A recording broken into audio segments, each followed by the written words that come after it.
அனைத்து உரிமை குரல் நண்பர்களுக்கும் வணக்கம். தொடர்ச்சியாக தலைவர் மீது பரப்பப்படும் அவதூறுகள் இது குறித்த விளக்கங்களை தான் இந்த வீடியோவில் நம்ம பார்க்க போறோம். வாங்க பார்க்கலாம்.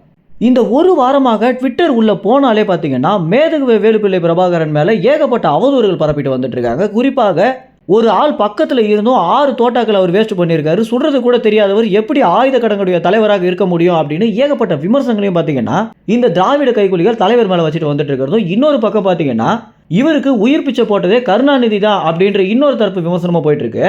எங்க இலங்கை ராணுவம் இவரை சுற்ற போறாங்க அப்படின்ற நோக்கத்துல தான் வேறு நாடுகள் இவங்க மேல தாக்குதலை பண்ண விட்டுறக்கூடாது அப்படின்னு இவங்களுடைய அரசாங்கமே கைப்பற்றணும் அப்படின்ற நோக்கத்துல கருணாநிதி செயல்பட்டதுனால தான் ரொம்ப காலங்கள் இவர் உயிரோடவே இருந்தாரு அப்படின்னு ஒரு தரப்பு விவாதம் பார்த்தீங்கன்னா தற்போது தீயா வெடிச்சிட்டு இருக்கு.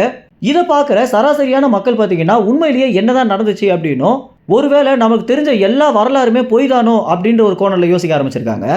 நமக்கு இவ்வளவு நாளா தெரிஞ்ச ஒரு வரலாறையே மாற்றி அமைக்கணும் அப்படின்ற ஒரு முயற்சியில் தான் இந்த திராவிட கைக்கூலிகள் பார்த்தீங்கன்னா தற்போது வேலை செஞ்சுட்டு வந்துட்டு இருக்காங்க. முக்கியமாக கருணாநிதி தலைவருக்கு உயிர் பிச்சை போட்டிருக்காரு அப்படின்ற ஒரு விஷயத்தை பதிவு பண்ணியே தீரணும் அப்படின்ற நோக்கத்தில் தான் இந்த வாரம் முழுக்க திராவிட கைக்கூலிகள் பார்த்தீங்கன்னா ஏகப்பட்ட போஸ்ட்களை போட்டு தள்ளிட்டு இருக்காங்க. இதனால ரொம்பவே சந்தேகமும் குழப்பமும் அடைந்த சராசரியான மக்கள் பார்த்தீங்கன்னா இந்த விஷயம் குறித்து வீடியோ பண்ணணும் அப்படின்னு எங்களிடம் தனிப்பட்ட முறையில் கேட்டிருக்காங்க.